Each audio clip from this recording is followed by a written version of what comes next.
Yan mga kalingap at mga kasama, mapagpalang araw po sa ating lahat. Yan, kamusta po yung mga minamahal po natin, mga viewers, mga minamahal po natin ng mga OFW, mga sponsors. Yan, araw po ng Biyernes. Yan, kukunin po natin yung saging, yung saba. Buti na lang napansin ko po. Yan, no? Mga kasama ko, nakatago siya. Yan, kung hindi po natin napansin yan, baka mabulok na lang yung bunga niyan. Tapos yung santol, grabe, inaaraw-araw ng mga bata ito. Yung santol na ito. Tapos ito po mo, mga kalinga po, yung papaya. Ano? Nakabuhilo na siya, ang daming bunga. Kaso maliliit nga lang. Yan, kunin po natin yan, yung saging. Yan, i-medyo ilayo natin tong camera natin, baka abutin pag tumumba. Yan, siguro dito ay pwede na. Para mayroon na naman po tayong ilalaga. Sakto maulan po ngayon. Yan po. Kunin natin yan. Sayang.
Grabe mga kasama. Muntik nang inabot yung camera natin.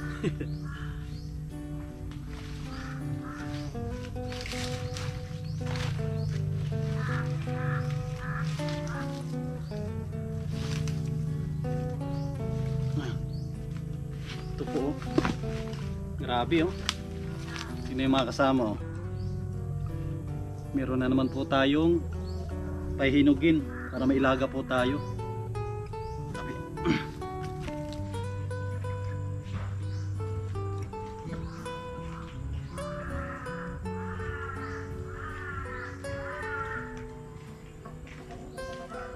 Ayan mga kasama, tanggalin natin sa ano,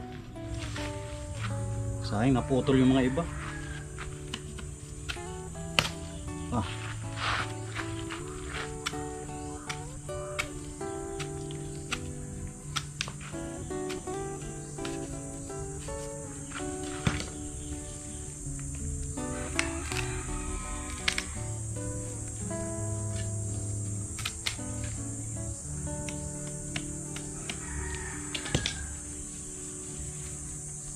Naputol oh.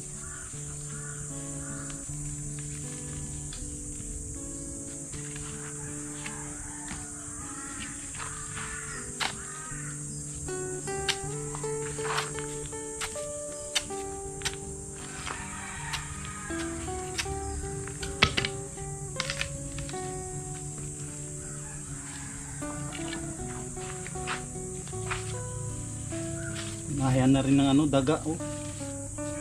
Bahay na ang daga.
Kulang po ito mga kalingap, maliit lang ito na ano.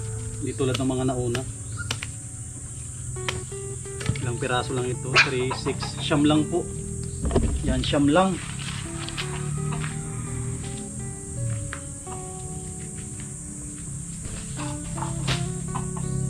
Yan, siyam lang yung nakuha po natin. Yan, kahit pa paano meron tayong ano, ilalaga. Tsaka siya nga pala mga kalingap, ito mga tuta ko dito, kawawa yung mga tuta ko. Ya kawawa yung mga tuta ko, ngayon ko lang napansin. Yung kanilang nanay ay nawawala.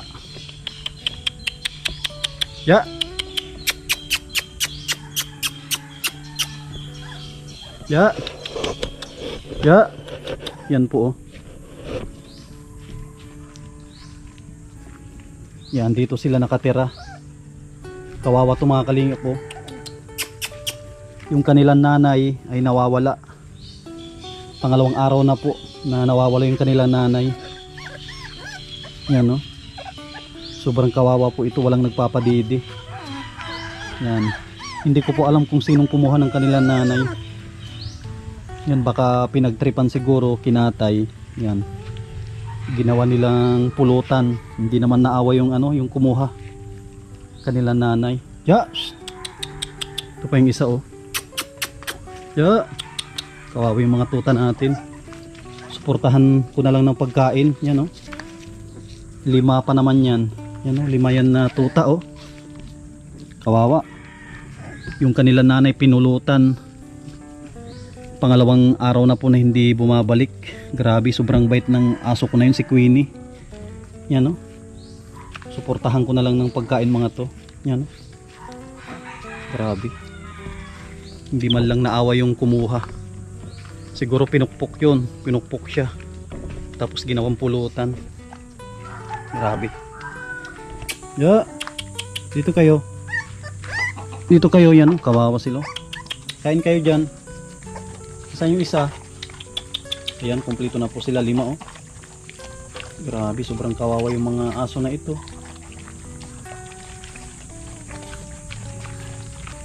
Yan oh, tignan po ninyo kung gaano sila kagutom. Yan, gutom na gutom sila. Kasi nawala yung kanilang nanay. Kung mapanood po ninyo yung mga lumang video ko, grabe kung gaano kaalaga yung nanay na yun, mapagmahal sa kanya mga anak. Umiiyak yun pag may kulang. Marunong din po siya, parang ano siya, bilang niya kung ilan yung anak niya.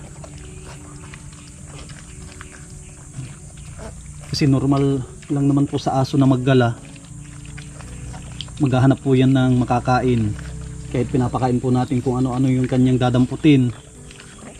Siguro napunta sa mga ibang lugar na kumakain ng aso. Yun, napagtripan nila, pinukpok siguro o pinulutan na. Kasi yung aso na yun, hindi mo yun mawawala. Hindi rin yun masasagasaan kasi yung bahay po natin ay malayo sa kalsada. Tapos barangay road lang naman ito, walang masyadong dumadaan. Kaya imposible na masagasaan yun. Sigurado ako may kumuha noon, pinagtripan nila at kanilang pinukpok. Huwag po kayo mag-alala, hindi naman po natin pababayaan yung mga anak ni Queenie. Ang gaganda pa naman, no? Malulusog. Mas lalaki pa sana ng kwan ito, ng gusto pag galing sa nanay yung kanilang supply ng pagkain, yung gatas.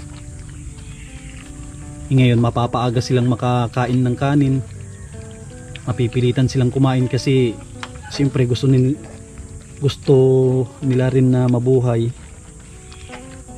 Pag gutom na mga ito sobrang ingay, hinahanap yung kanilang nanay. Grabe. Sana hindi naman siguro pinatay si Queenie. Siguro siguro baka nahulog sa butas, hindi makaalis. Mamaya mag-iikot-ikot ako. Subukan kong ikutin yung malapit sa bahay, baka may mga po diyan, may balon.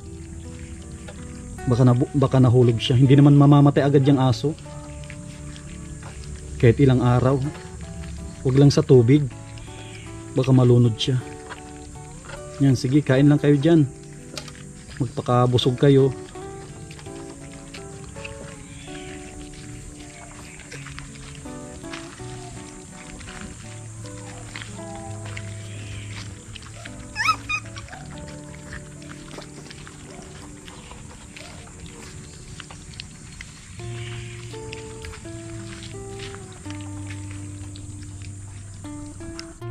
Yan mga kasama, ito muna yung simpleng upload po natin ngayong umaga. Yan, sana suportahan po ninyo, pandagdag po natin na pantulong sa ating mga beneficiary.